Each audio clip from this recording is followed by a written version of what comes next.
Shalom, selamat pagi saudaraku yang dikasihi oleh Tuhan Yesus Kristus.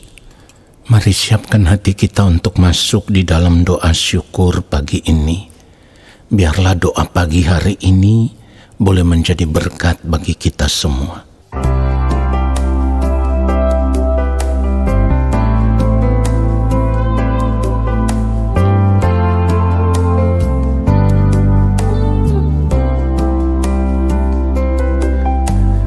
Selidikilah aku,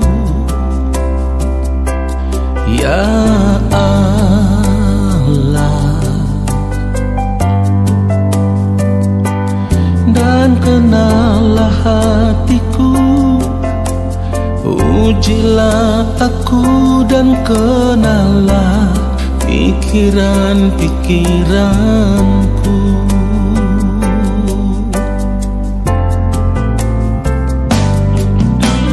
Selidikilah aku, ya Allah, dan kenallah hatiku, ujilah aku dan kenallah pikiran-pikiranku.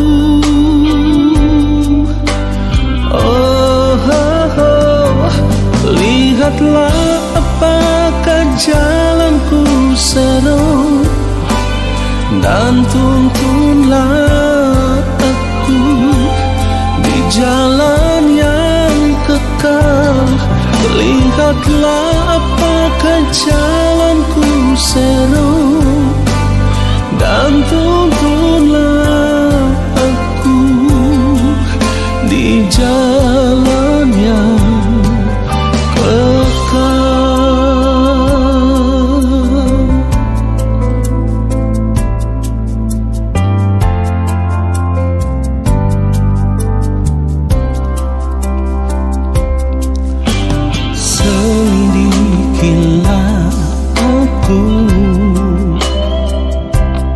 ya Allah, dan kenallah hatiku, ujilah aku dan kenallah pikiran-pikiranku.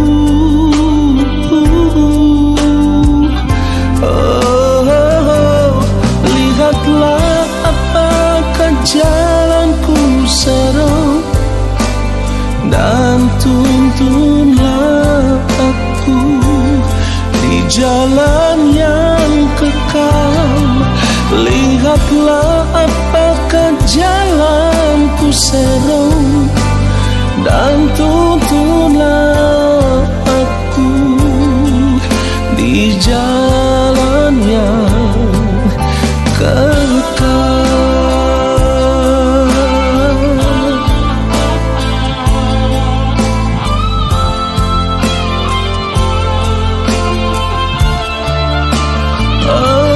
Lihatlah apakah jalanku seru, dan tuntunlah aku di jalan yang kekal. Lihatlah apakah jalanku seru, dan tuntunlah aku di jalan yang kekal, dan tuntunlah aku di jalan yang kekal.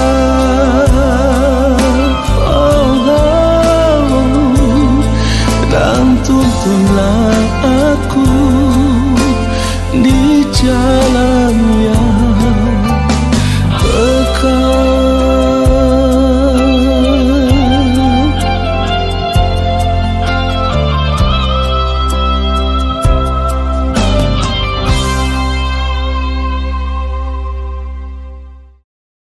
Mari kita berdoa.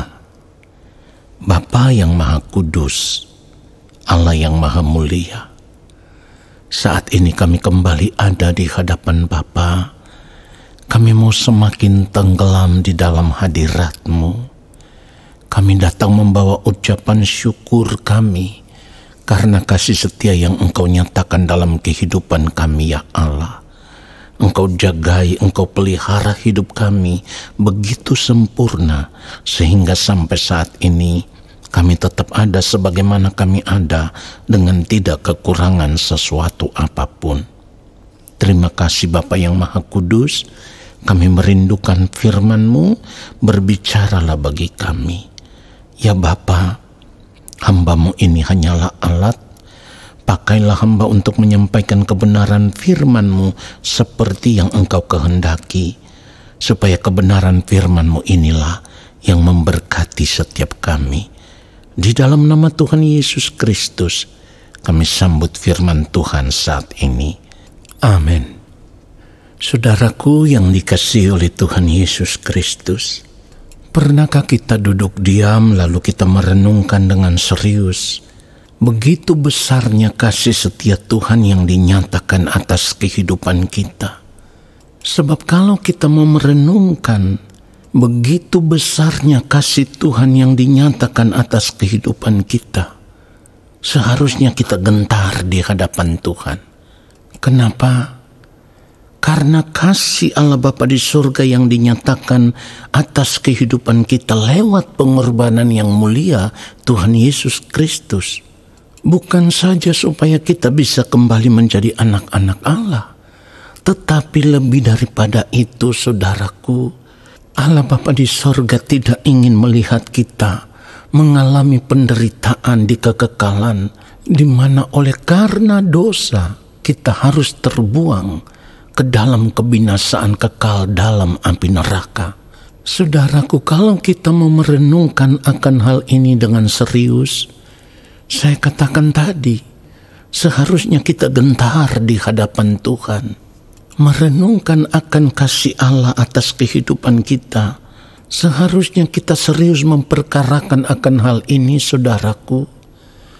Karena kalau kita mau memeriksa kehidupan kita, sampai detik ini kalau harus jujur, kita belum serius berurusan dengan Tuhan.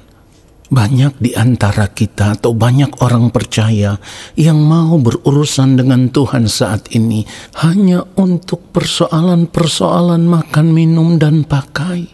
Untuk persoalan-persoalan yang sifatnya hanya sementara.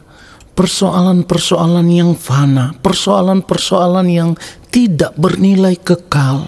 Disinilah kita bisa melihat bahwa banyak orang mencari Tuhan hanya karena mereka mau memanfaatkan Tuhan, memanfaatkan kuasa Tuhan, supaya Tuhan bisa menolong mereka untuk menyelesaikan masalah-masalah hidup yang sedang mereka hadapi, dan bukan untuk masalah kehidupan kekal.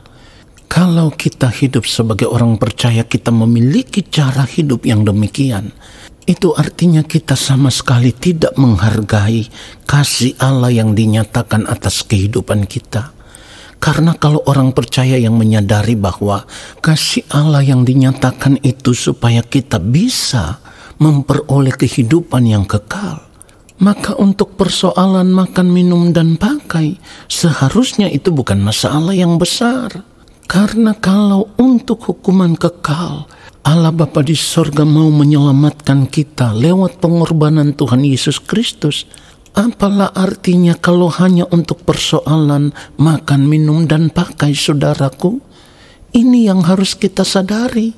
Supaya kita berurusan dengan Tuhan saat ini bukan sekedar hanya untuk masalah-masalah hidup yang sementara, masalah-masalah yang fana, tetapi kita mau serius berurusan dengan Tuhan untuk masa depan kehidupan kita di kekekalan. Kenapa? Karena setelah kita menerima keselamatan di dalam Kristus, kita masih harus berjuang menjaga keselamatan itu, mengerjakan keselamatan itu dengan takut dan gentar, yaitu dengan cara hidup benar di hadapan Tuhan, terus menjaga kesucian hidup, terus menjaga kekudusan hidup, tidak lagi hidup di dalam dosa. Ini perjuangan yang berat, saudaraku. Oleh karenanya Allah Bapa di sorga memberikan penolong bagi kita. Allah Bapa di sorga memberikan rohnya yang kudus, yaitu Roh Kudus. Supaya setiap saat Roh Kudus selalu mengingatkan kita ketika kita melakukan sesuatu yang tidak sesuai dengan kehendak Allah. Roh Kudus menegur kita, mengingatkan kita supaya kita tidak berbuat salah lagi. Tetapi kalau kita terus mengeraskan hati kita tidak mau memperhatikan teguran dari Roh Kudus, maka pada akhirnya lama-kelamaan hati kita akan menjadi keras, kita tidak akan peka lagi terhadap teguran Tuhan, lalu kita akan tetap hidup seperti orang-orang yang tidak mengenal Allah. Dan inilah yang akan mendatangkan bahaya atas kehidupan kita.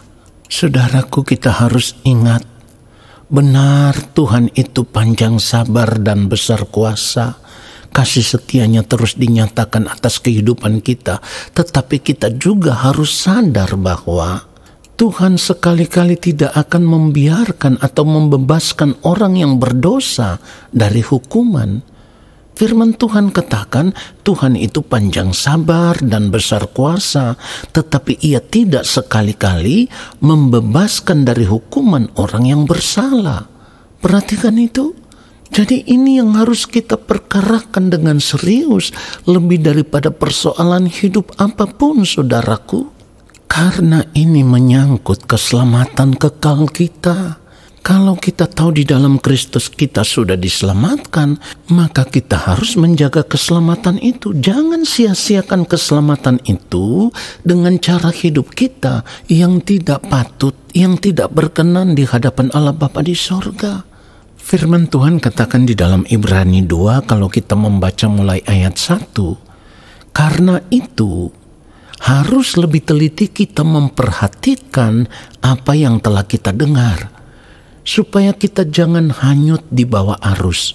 Perhatikan ayat 2. Sebab kalau firman yang dikatakan dengan perantaraan malaikat-malaikat tetap berlaku, dan setiap pelanggaran, saya ulang sekali lagi, dan setiap pelanggaran dan ketidaktaatan mendapat balasan yang setimpal.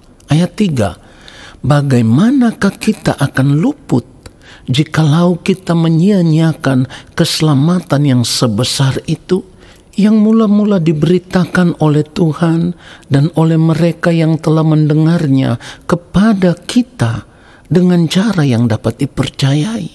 Saudaraku, jadi kalau kita mendengarkan teguran Tuhan lewat firman Tuhan seperti ini, lalu kita masa bodoh dengan kebenaran yang seperti ini, kita menutup telinga kita mengeraskan hati kita sehingga kita tidak pernah berubah. Inilah yang membuat kehidupan kita sedang berada di dalam ancaman bahaya di kekekalan. Saudara, mari sadar akan hal ini sebelum terlambat. Saya harus katakan dengan jujur, mari sadar akan hal ini sebelum terlambat. Karena kalau kita tidak serius memperhatikan teguran Tuhan seperti ini, maka hal itu sama dengan kita sedang menyia-nyiakan keselamatan yang besar itu. Saudara, perhatikan itu.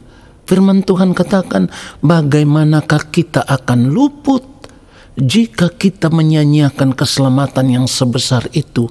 Artinya ketika kita sudah menerima keselamatan, tetapi kita masih tetap hidup di dalam dosa, dan kita tidak serius memperhatikan teguran Tuhan, kita tidak serius memperhatikan peringatan Tuhan, maka seperti yang firman Tuhan katakan, upah dosa ialah maut.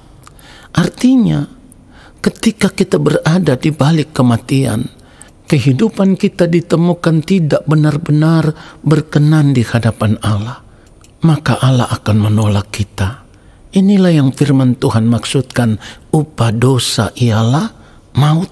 Jadi kalau firman Tuhan sudah berkata sebab upah dosa ialah maut, maka kita harus mengambil keputusan untuk tidak lagi hidup di dalam dosa.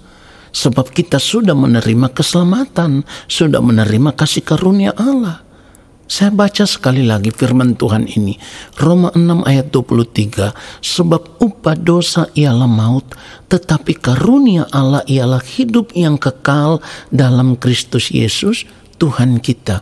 Jadi kalau kita tahu kita sudah menerima karunia Allah, maka kita harus serius memperhatikan apa yang menjadi peringatan Tuhan, supaya kita tidak hidup di dalam dosa lagi, berjuang untuk tidak berbuat salah lagi, hidup benar, menjaga kesucian kekudusan hidup kita, supaya kehidupan kita ditemukan benar-benar berkenan di hadapan Tuhan.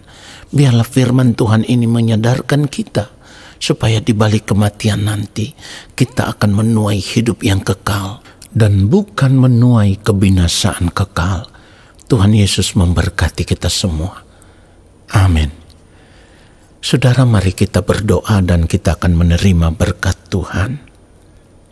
Kami menyadari sungguh ya Bapa, bahwa selama ini cara hidup kami masih salah di hadapan Tuhan. Selama ini kami harus jujur, kami tidak serius memperkarakan akan hal ini.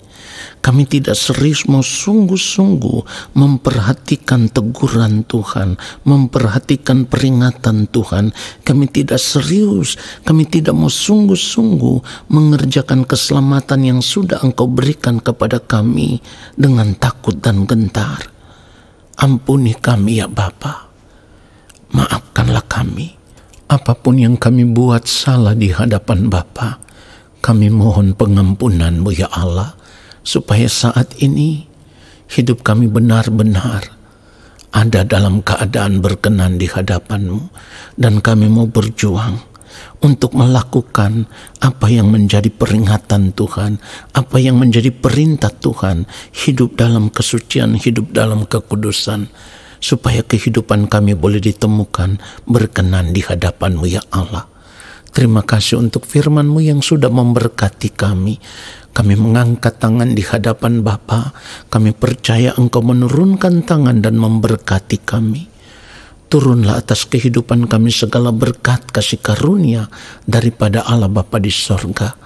Rahmat cinta kasih yang berlimpah-limpah dari Gembala Agung yang mulia Tuhan Yesus Kristus di dalam persekutuan yang manis dengan Roh Allah yang kudus, menyertai langkah hidup kami dan memberkati kami sekarang dan sampai selama-lamanya. Amin. Saudaraku, percayalah, ketika engkau terus memperhatikan peringatan Tuhan, lalu hidup melakukan perintah Tuhan, maka Tuhan akan terus menyertai langkah hidupmu. Tuhan Yesus memberkati kita semua. Shalom.